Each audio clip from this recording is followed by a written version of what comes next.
Aku angin betul lah dengan pemain ni. Aku ingatkan makin elok ni lah.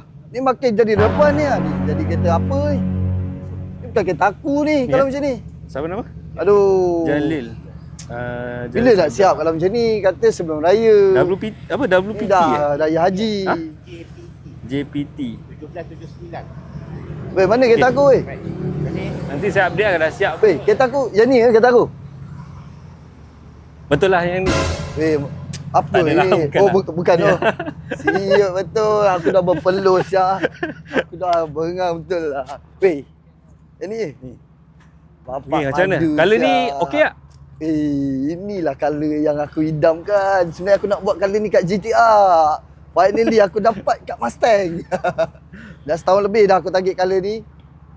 Ni dia panggil colour apa? Ni Blue black, Nado Grey. Nado Grey. Crystal. Crystal padu saya. Okay, lepas ni colour ni aku buat dekat GTR guys. Kita tengok ni macam mana. Tapi yang paling best ni aku tengok ni. Hari tu dah remote depan belakang. Sekarang ni datang kau tengok wajah dia. Kau tengok wajah dia. Ui, dah jadi rupa balik tu. Kita tengok tu. Semua kita tukar. Kita tak ada Ui, perfect siap. pakai barang second, tak ada. Ini semua original parts baru. Ui, lawa. Modal kencang kan.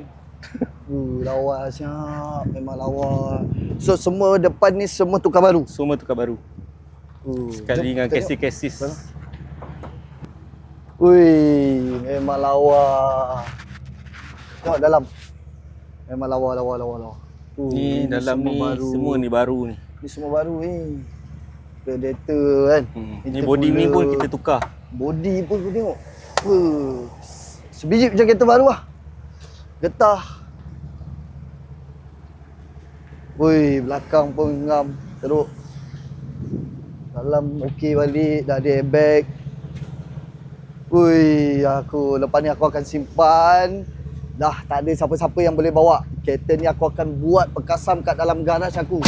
Korang tunggu nanti. So guys, adakah kereta ni aku perlu upgrade apa? Buat exhaust ke, tukar rim baru ke, ataupun aku tambah spoiler terbang-terbang ke? Better tukar Korang tinted rasa? lah. Better tukar tinted dulu. Kita tukar tinted dulu lah. Okey, kita tukar tinted dulu. Tinted ni kau tengok dah berapa tahun dah. Okey, kita tukar tinted dulu. Okey, kereta ni kita dah buat yang ni lah. Kita buat body dulu. Cuma ada rim ni nak kena touch up kan? Rim ni kita tak tajak, kita tukar. Tak payah. Kita tengok lah kalau ni tukar. Okey. kita tukar je. Ni body Alright. ni daripada depan belakang tu sampai hose wheel ni memang kita tukar seketul. Okey. Sebelah sini. Yang ni tukar. Lepas tu ni kita tukar. Yang bawah tu kau tarik balik yang bawah tu kita tarik. Tu body kan? Tu body. Tu memang casing kita tak boleh usik lah. Chassis. Okey. Tapi hose wheel kita tukar.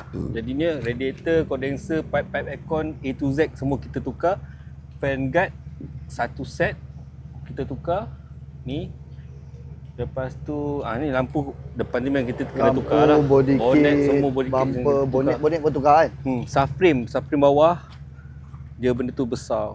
Okay. Lepas tu ada ECU pun ada crash pun kita tukar ECU dia. ECU sekali. ECU tu yang order kat US tu kan? Betul. Tu yang lama. Okey. Tu yang lama buat lama tu. Aduh siap. Lain lega sial. Tadi bawa okey kan? Handling okey kan? Handling cun. Macam kereta baru tak? Betul? Macam baru, sedap gila tu. Airbag pun kita tukar baru. Ni cermin baru kan? Cermin baru. Everyday Mustang. So airbag pun dah baru. Airbag. So now seat pun kiri kanan airbag keluar pecah, roof pun semua kita tukar. Semua tukar. Baik doh. Korang ada konti-konti ke, kereta-kereta biasa-biasa pun boleh kan? Kau biasa buat kereta apa? Merc. Okay. Mustang ni pernah Range Rover. Accident lah. Tapi kita fokus kat accident lah. So kalau kereta biasa kau ambil? Ambil Mega Saga Piang kita ambil. Kita buat tak ada pilih. Tu lah betul lah, Myvi ada tu. Ada. Tu kereta barai pun kita ambil lah. Ada juga. Semua kita layan ni. Cantik. Peace. Weh, tapi berpuas hati lah, aku berpuas hati. Thank you lah Zaif. Tu lah. Tapi ada Aku boleh bawa balik tak? Belum. Aku tak habis finishing lagi. Oh ya. Ada part-part yang aku nak settlekan lagi. Lepas tu body pun aku nak setting sikit. Ada part yang aku nak touch up. Ini reban lagi. Takkan aku nak bagi macam ni. Aku takkan lepasnya macam ni. Bagi aku polis lagi sekali. Lepas tu aku check buat QC balik. Kau ada nak cakap apa-apa tak kat dia orang? Okay, siapa yang nak repair kereta accident, buat claim insurans, cash, bayar ansuran, semua aku boleh buat lah. Cantik. So bengkel aku ada dekat Hulu Langat. Nombor kat bawah. Korang boleh tak? Aku dah hantar kat sini Urus, aku dah hantar G-Wagon, aku dah hantar kat sini Mustang. Kau tengok ini barai ni dah siap lah. Kereta-kereta biasa tu senang gila bagi dia. So guys, korang pergi contact Zaeb sekarang guys. Let's go. Sah.